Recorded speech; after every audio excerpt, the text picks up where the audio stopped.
podcast. We have an awesome founder and a exciting new emerging brand to showcase for you guys in the world of swimwear and eco fashion. Kerry Sykes is a fashion designer and entrepreneur and the founder and CEO of BAYE London, an eco luxury swimwear and resortwear brand. Born in South Africa, Kerry built her deep technical design expertise working in London's premier lingerie and swimwear space. Her career has been uniquely shaped by global travel and a personal passion for coastal culture. After decades of experiencing the frustration of poorly fitting swimwear and navigating her own personal battles with body image, Kerry launched BAYE London to challenge the traditional boundaries of the industry. The brand's name is an acronym for Be All You Envision, reflecting a foundational ethos centered around female empowerment, self-love, and radical body positivity. Kerry, thanks for coming on, spending a little bit of time with us. Thank you so much for having me. Thank you. It's a real pleasure. So I know I gave a little bit of a tease on your background, but, born in South Africa, worked in London, building a swimwear brand, here in North America now and all over the world. And it sounds like you've had a bunch of different cool experiences that kind of shaped, your personal, ethos around why you launched this brand and also an interesting professional background. So maybe you can tell us a little bit about yourself. I know you were born in South Africa, but where'd you grow up? What'd you study? And how did you get into the swimwear world? I grew up in Durban in South Africa, which is on the East Coast. So it's actually very similar to where I'm living now in Florida. Right by the beach. Absolutely always loved the hot weather. Why I lived in England for 25 years, do not ask me. But the great thing about living there was that you obviously have the ability to travel a lot. And my husband and I have done a lot of traveling through our lives. And I grew up in Durban. I studied fashion design. Always had an absolute passion for fashion. I started sewing when I was 12 years old, sewing my own clothes, and absolutely loved it. And I used to do in South Africa, I actually did mainly women's wear. I did some men's wear as well. But then when I moved to the UK, got into the lingerie world, supplying white label, designing specifically for brands and large department stores, and right the way from high end to everyday kind of product for people. And we also did swimwear and nightwear. But I found that throughout traveling, and you're going on all to these beautiful resorts, and you're going, to beaches and things, I could never find swimwear that actually fitted me properly, that I felt I could wear throughout the day and feel comfortable and confident in.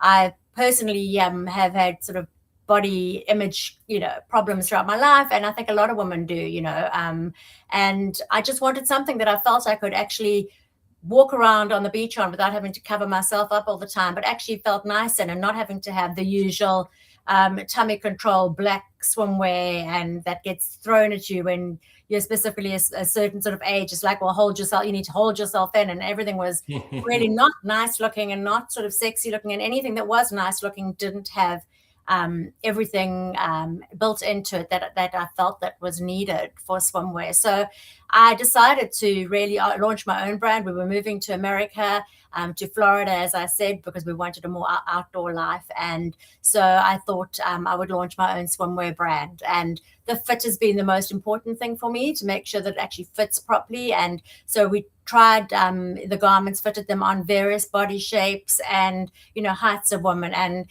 so that really to make sure that the fit actually fitted everyone and everybody felt confident in. And I have to say that is one of the feedback that we get from a lot of people, is that they just love the fit. They feel really confident. Actually, a lot of women wear our bathing suits as bodysuits now. So that's really great. But the other thing for me was that I wanted it also to have beautiful print and to have color. I didn't feel that it should be something that has to be all the time. And a lot of the prints out there I found were generic. You could see them everywhere, or they were typical swimwear prints. And so I design all my own prints myself. I pick all my own colors out. I design my own prints, and they're specifically designed around a location, around a place that I've been to or that I inspired to go to. I try and pick out elements from those places and design my prints around that. And I found that being able to wear a printed swimsuit in bright colors and feel confident in that as well has also been a game changer for people. They say to me, it's just absolutely lovely having something that is bright and colorful and feels comfortable and yet is still so flattering. And I designed my resort wear to go around it, because I also think that when you're going away somewhere on holiday, your swimwear shouldn't just be seen as just an add-on accessory. And I think a lot of people do that. They just go, oh, we're going on holiday, and they take their clothes, and the last minute they're looking for a swimsuit. You're wearing your swimsuit the majority of the day, and so it should actually be the focus of your holiday. And then I wanted to design the resort wear so that you could wear your swimwear the whole day, and you could wear it in the morning with a beautiful cover up over it, going to lunch. If you're going to, to a restaurant for lunch, you should be able to wear something over it, dress it up. And then the resort wear should be able to be worn at night as well. So you actually can take it as a real extension of your wardrobe. You could wear our skirts with a blouse, or you could wear a swimsuit as a bodysuit, and to really round off your whole wardrobe. And so that's really been the aim. And it's been really interesting of being how well received it's been, how people have really loved it, and encouraged me to continue and to really expand the brand and expand the ranges that I'm doing. I love it. I love the tie-in to travel as well. I've been working in travel media a little bit this year, and something that was interesting that I found out, talking to one of the largest retailers out there that I never, in the dress wear, kind of like the high-end dress wear space. I never knew this, but every season, every quarter, they borrow from a particular region to inspire their designs. One quarter they might do Ireland, the next quarter they might do Santa Fe, New Mexico, and it kind of subtly shows up in the designs and the patterns and the cuts and the types of items that they showcase. But I never realized that was kind of part of the ethos. And one thing that my wife has really been challenging me on this year is you can kind of tell I'm a Southern California surfer. And I kind of, historically have just dressed that way no matter where we were going, whether we were going to Europe or whether we were going to Mexico. And, I've been traveling a lot more internationally. You and I just talked a little bit off camera about my trip recently to Costa Brava, southern Spain, into the south of France, into Cannes. And, this year I really leaned into it. I got all the linen shorts and the linen tops, and, really tried to kind of dress the part, so to say. And I felt like I was respectful of the culture. I wasn't being an ugly American. Felt I fit in a little bit more confidence, and going to dinner and going out at night. But I'd be curious, kind of how do you see travel and fashion almost being hand in hand and important, and why do people borrow from where they're traveling as kind of how they kind of dress up for different trips and holidays and things like that?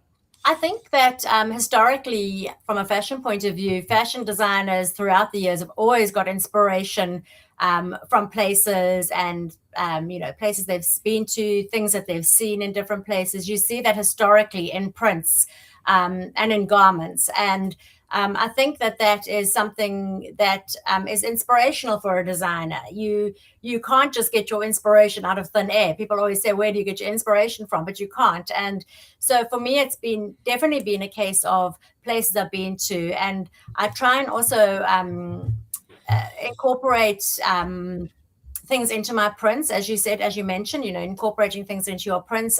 Our current print that we're doing is the Florida print, and so the palm tree was incorporated into the Florida print, because palm trees, are so much part of Florida.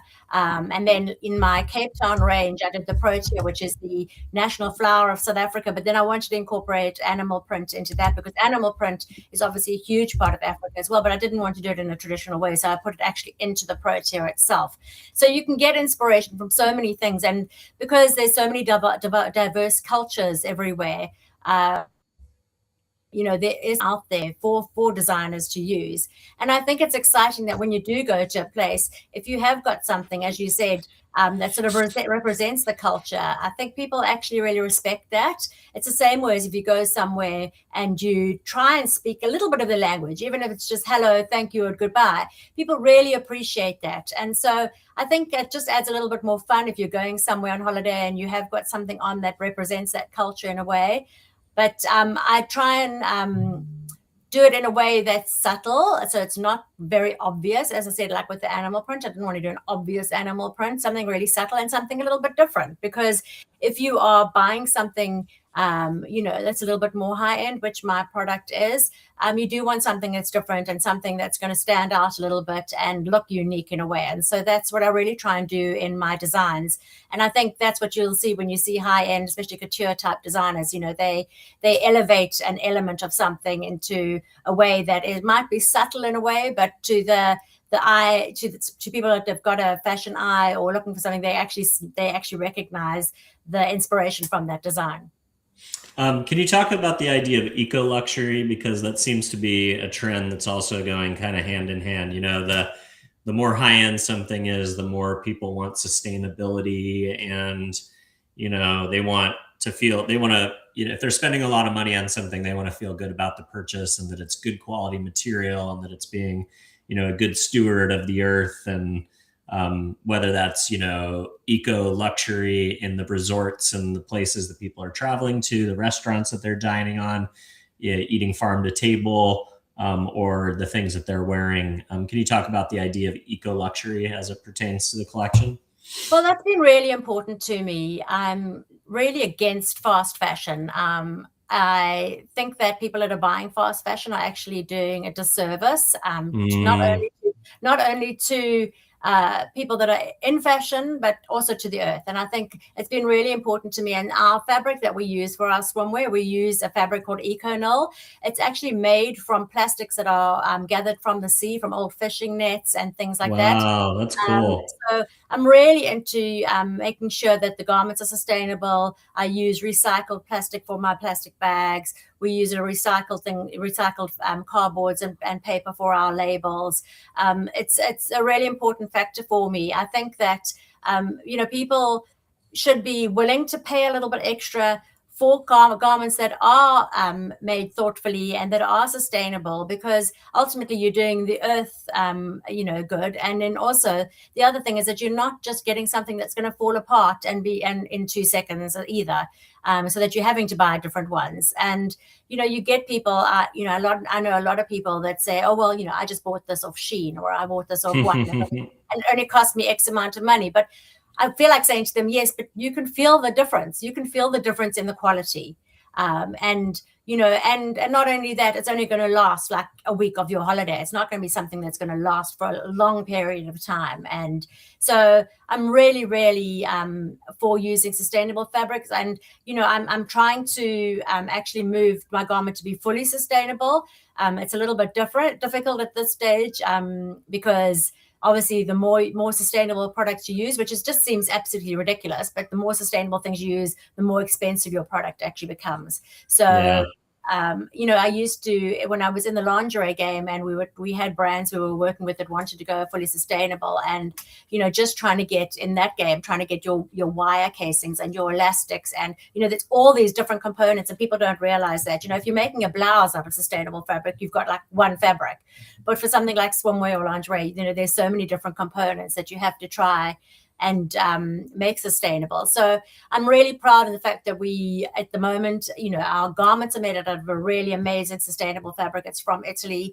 They're the world leaders in swimwear manufacturing fabric, and I'm willing to not discount the price of my garments in order to fit into people that want to buy something that's cheaper and not have something that's sustainable. For me, that's been a very, very important part of this journey for me. How do you find a product like that? I think it's called Econyl, Econyl. That's such a cool story. Like, you see these Natural Geographic, snippets on social where you've got these giant boats that are hauling in like plastic from the ocean, and then they're turning it into pellets, and then those pellets are going back into products and, cool things like your bathing suit. But is that a hard material to source, or is that a conversation that you had to have with the supplier early? I think in the past it's difficult to source when sustainable fabrics weren't easily available. They now actually, you can get sustainable fabrics in China or wherever you're looking. But for me, I maybe have I'm a little bit suspicious of some things, and I'd rather go to a factory that I know is really renowned for their fabrics. And the fact that they use Econol, which is a fabric, is something that they've actually developed, and it's a yarn that is made from fishing nets and things that come from the sea. For me, is also part of the whole journey, because it kind of just like blends. It almost goes full circle, really. So it wasn't very difficult to find. I'd obviously known of this company for a long time. They are world renowned for their swimwear fabrics. But you can find sustainable fabrics and recycled fabrics. People are using them more and more and more. And hopefully, with the fact that people are starting to use them more and more and more, the price of them will start to come down. And it'll just become mainstream, that will get used. You're starting to see people now that are taking a lot of things and making them sustainable. I mean, I've seen one lady that basically takes all clothes. So there's tons and tons of clothes get thrown away every year, and they're literally, people think that they're getting given out to poor people, and they're literally not getting. They're just being put into dumps. And I've seen a lady that literally now takes that. She's developed this huge machinery that basically you throw these things into, and it shreds all the thing and actually then been woven into thread that can be made into new fabric. And to be used on garments again. So I think people are really becoming aware of it, and I just hope that people actually start to embrace it a little bit more, and actually start thinking that in this day and age it's worth spending a little bit more to actually protect the earth, because what we've been doing in the past has definitely not been doing a good job. Yeah, and I think also, like you mentioned, having something that lasts and that you don't have to buy 20 swimsuits a year. You can buy one and know that it'll last and it's durable. It is high quality, I think, is just as important as knowing where the materials come from, right? Exactly. So, very cool. I wondered a little bit about, obviously you're a classically trained designer, you know how to sew. You've spent a lot of time in kind of the creative side of the industry, kind of on the design side, from lingerie and swimsuits all the way, like you mentioned, for everyday types of garments. Was it hard for you to go from kind of the creative design aspects to then, figuring out how to become an entrepreneur, how to build a supply chain, how to take your vision of samples and scale that up into, multiple pieces and then collections? How hard was it to go from like that creative right brain designer lens into kind of the entrepreneur? And where do you start? Like you found this amazing material, and then do you order the material and start doing samples in your studio with that? Like to hear a little bit about the early days, if you'd be open. So I was very blessed in my life. I obviously studied fashion design, and then I was very blessed in that I went to work for a company that I had a close relationship with the owner of the company. And so I got a lot of background on how the company worked, and he went from supplying chain stores to actually opening up his own stores, and I was really fully involved with that whole aspect of it. So basically buying the fabrics, getting the samples made, the patterns, right from the nitty-gritty of the patterns to the samples, fitting the garments. And so that process, for me, I kind of knew that whole process, and I had a lot of experience in that. And then when I went to England and first of all worked for a lingerie company, but after 2 years opened my own company, which I had there for 23 years. It was really the building of the relationship with the factories. Factories that I work with now, I've been working with for 26, 27 years. It's you build that relationship with them, you have that trust with them, and I actually allow them to source a lot of things for me. But there are trade shows that you can go to. So if you're wanting to start out, I would really recommend people, look up trade shows that you can go to, where you can go and there's loads of people selling different fabrics, different trims, different, items that you can put onto garments. And so you can actually feel and touch and get to know what is right and what feels right for your garment.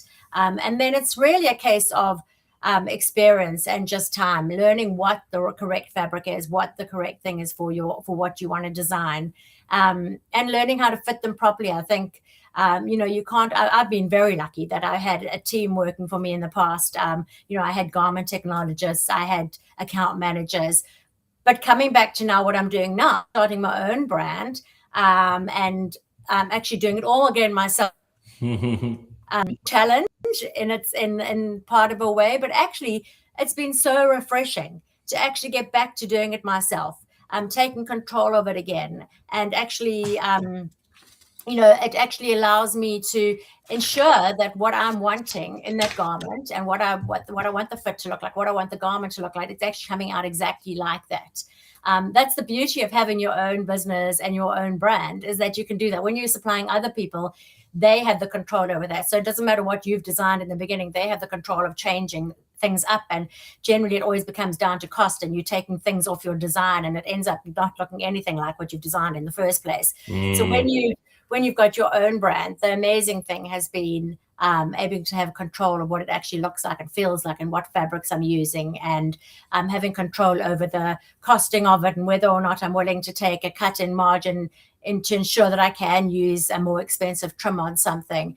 But it's been a long journey, like learning all the intricacies of running a business, the financial part.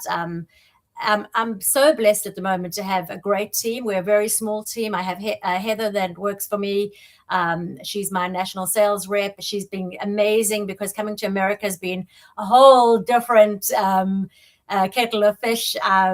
Learning all the terminology, learning the way things work. I mean, it's such a huge, massive country. And I have Ingrid, who works for me on my marketing, who's absolutely incredible and amazing. And, everybody is so passionate about the brand, which has been fantastic for me as well. Just the fact that they're passionate about the brand, they want to help in any way whatsoever, and everybody's hands-on. It's not a case of, this is my little part, I'm only going to do my little part, which is another thing. I think getting a good team around you is the most important thing. And I don't think it's the amount of people that work for you. I think it's actually the quality of people that work for you that's the most important thing. I think sometimes you can get people that work for you that actually bring things down, because you spend so much time dealing with politics and trying to negotiate them, that you actually start losing touch of what the whole thing is about. Yeah, well, especially with AI now, right? You can have smaller teams doing more things. Yeah. I mean, AI is it's a great resource. I still think it should be something that's used as a resource and not something that actually takes over from everything. I don't, I've had people saying, well, AI can do all your prints for you. I don't think AI could do, I don't think AI can do that. I don't think you can take away from somebody actually designing something by hand.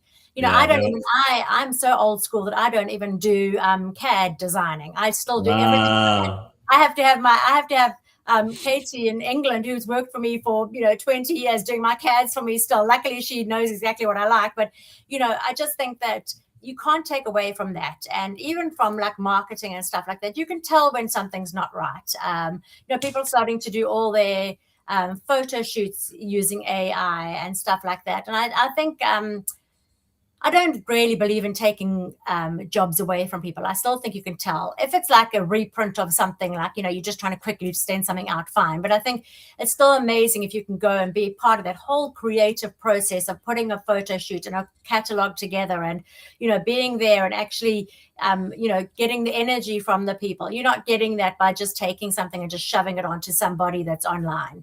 So, so I think that, AI has got its place, but I do feel that, the personal touch is still the most important thing.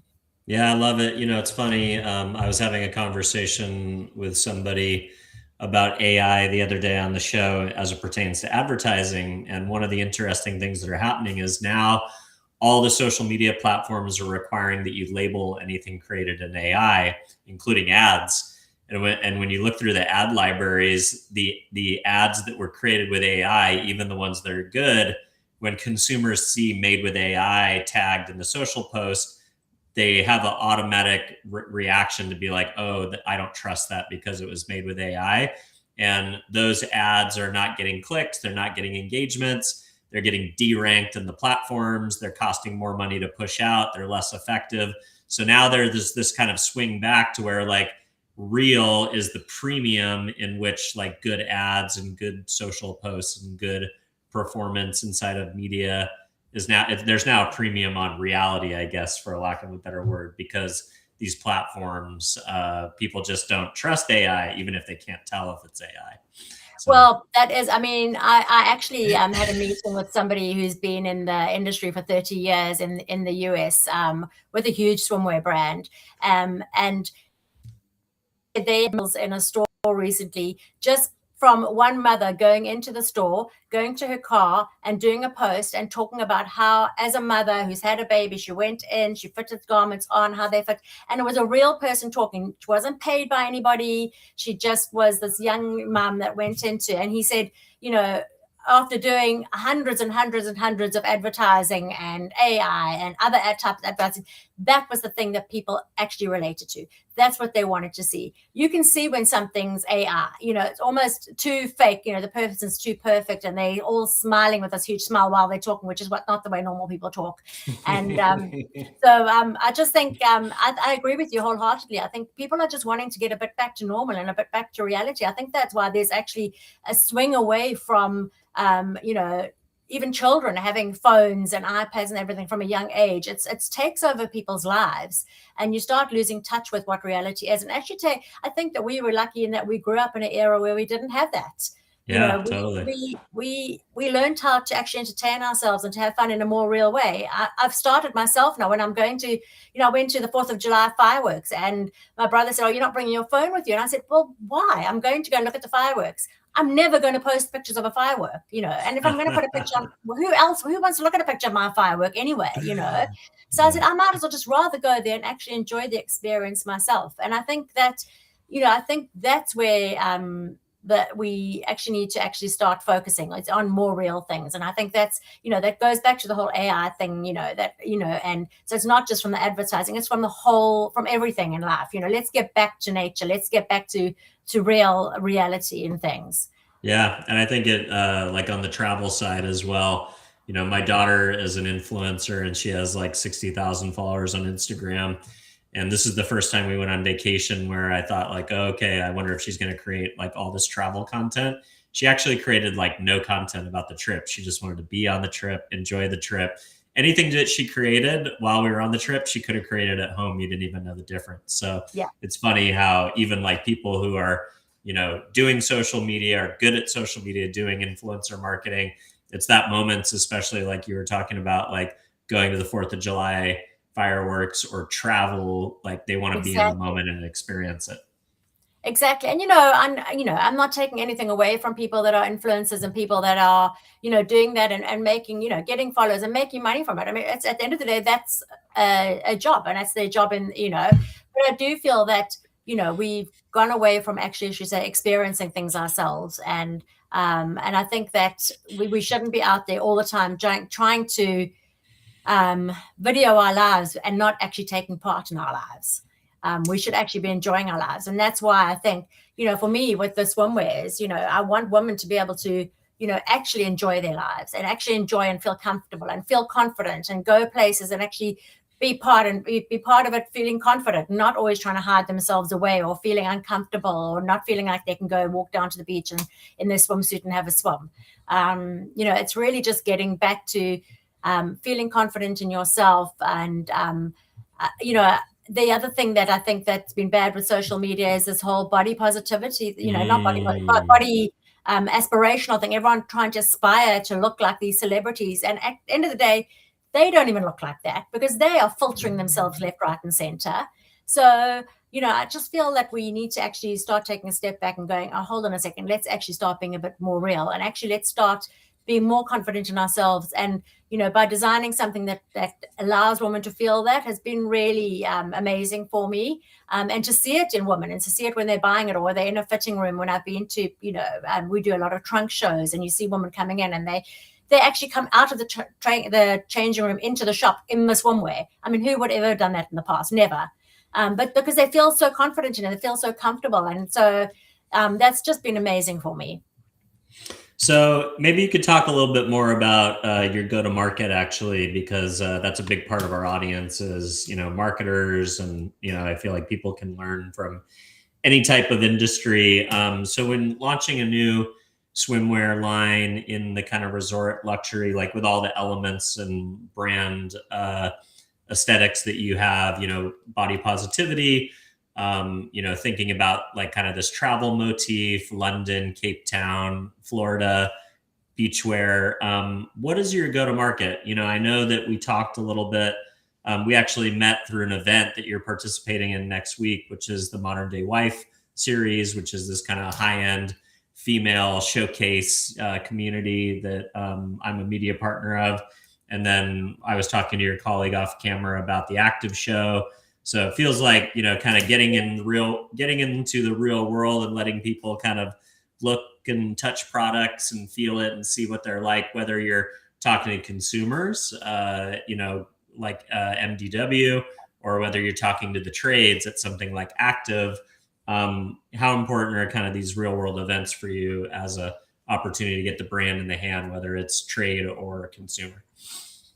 They've been really important for us. We haven't done a lot of them. I think some of them have been quite difficult because you find that the buyers go to these events with specific brands in mind, and they go, I think a lot of buyers have sort of closed off looking at new brands.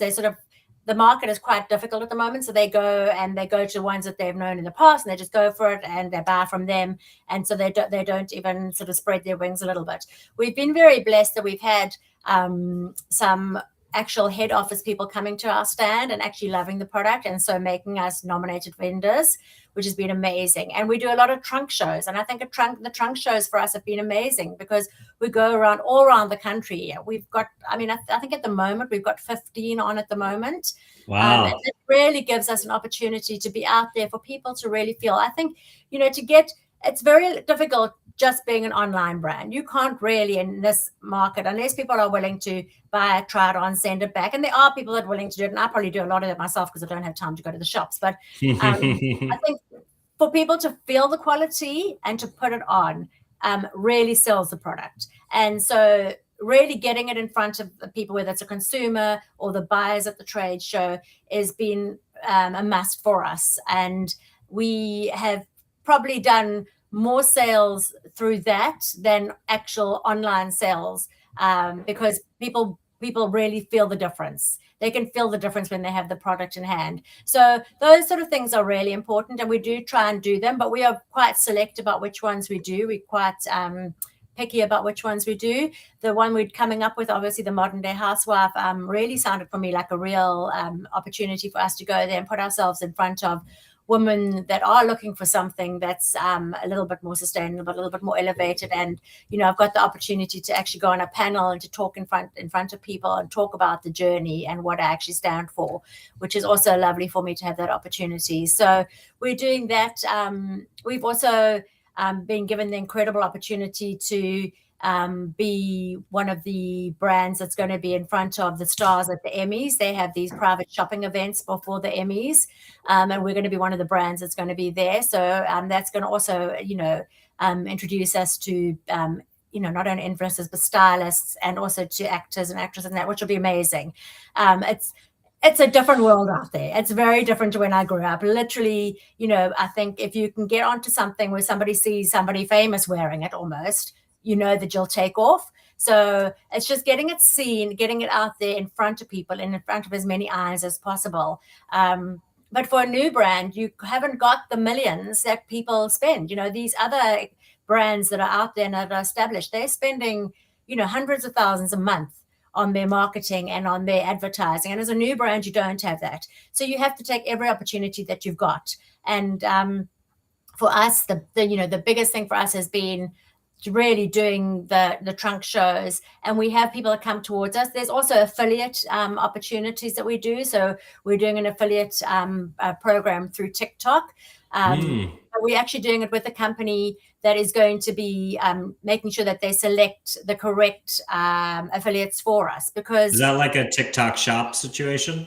So it's people who have their own TikTok profiles, And what they do is they will then, it's a whole nother thing. It's like an influencer based thing, but they will basically, get the product. And if they love the product, they'll promote it. If they don't love the product, they won't promote it. But if they promote the product, then their viewers obviously see it. And then they actually then will get a commission from, that's the way affiliate programs work. I mean, I'm sure you know already anyway. Yeah, no, I've heard amazing things about the power of TikTok Shop. It's I hear it works really well with kind of like things that are priced kind of in that what do you call it? Impulse buy range, where it's like, I wonder, how a luxury swimwear. But I think like if you think about the visuals of like, somebody getting into a bathing suit, and if they look good on it, it's kind of like, oh, okay, she looks good. She kind of looks like me. I'll look good in that, hit the button, see what happens. Well, right? I think, the thing is that I've been very skeptical about it. I have to be honest, because I'm not a TikTok person, but I'm kind of like, I'm old school. I do like Facebook to friends. And then I look at Instagram, and literally I'm on Pinterest like all the time looking for like, I'm a terrible person. Like I'm on Pinterest, we're doing our house at the moment, and I'm looking on Pinterest every 5 seconds.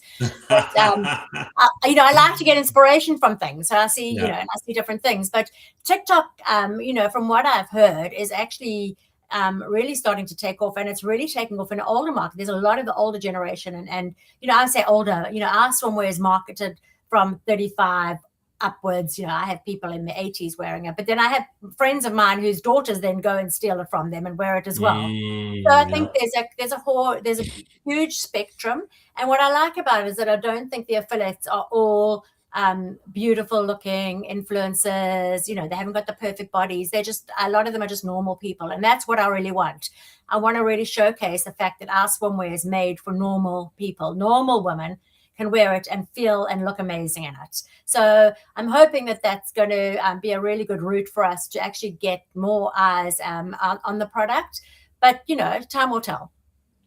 You guys have also had these try it on parties, utilizing kind of highly intimate, community driven, hosted private fitting parties for groups of women. This is a super high touch way to build community and brand loyalty.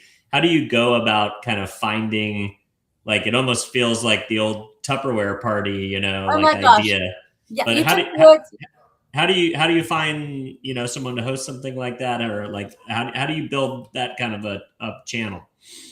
You took the words right out of my mouth, because when I started the brand, I actually, I took 3 suitcases of swimwear to South Africa, and I contacted friends and I said, why don't you host a party for me?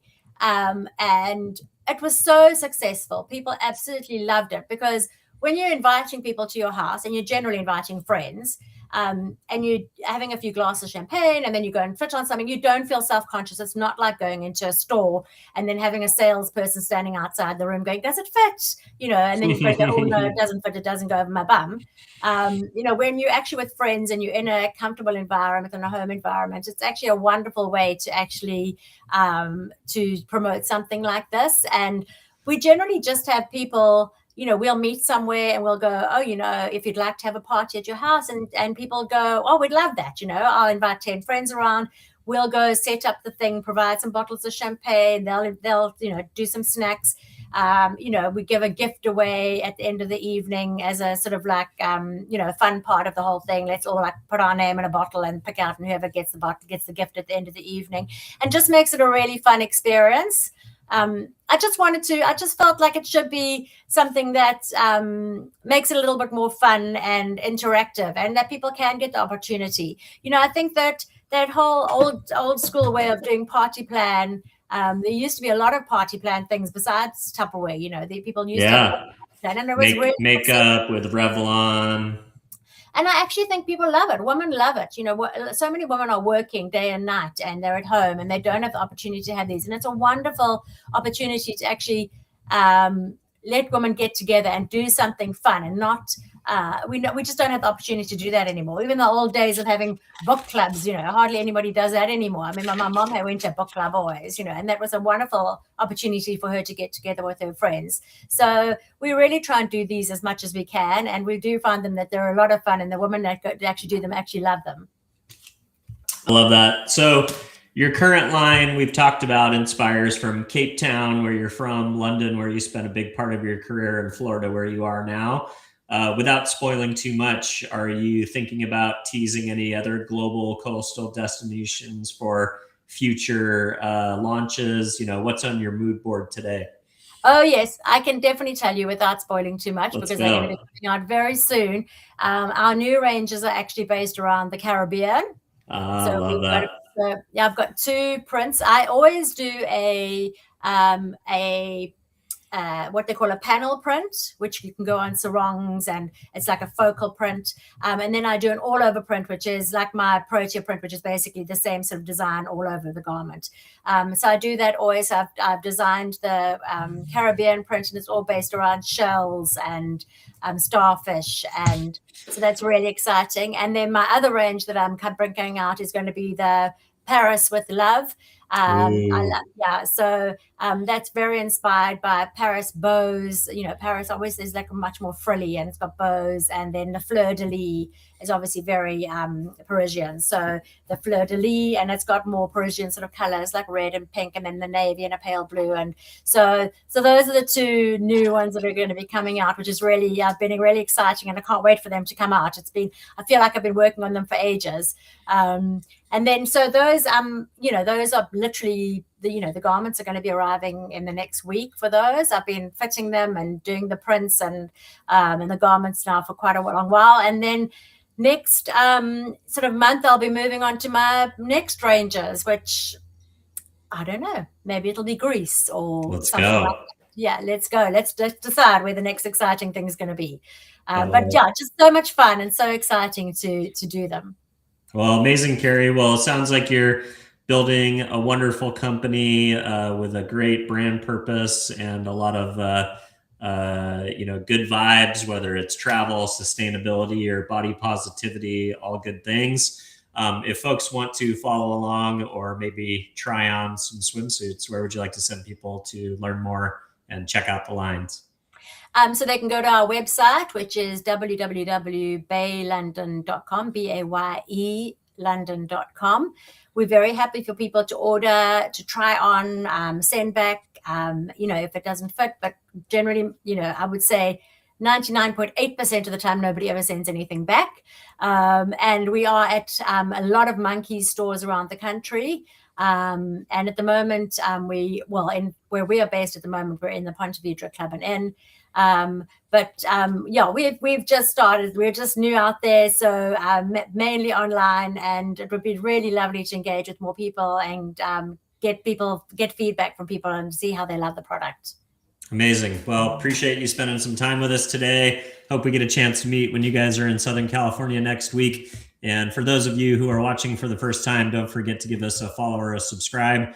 If you're listening to the show, a honest review on whatever platform that you're listening on is how we find a larger audience organically.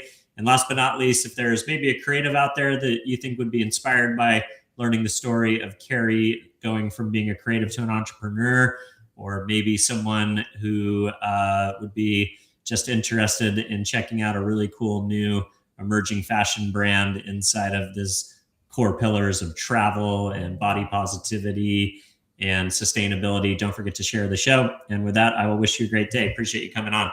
Thank you so much. It's been such a pleasure and lovely talking to you. Cheers. Bye-bye.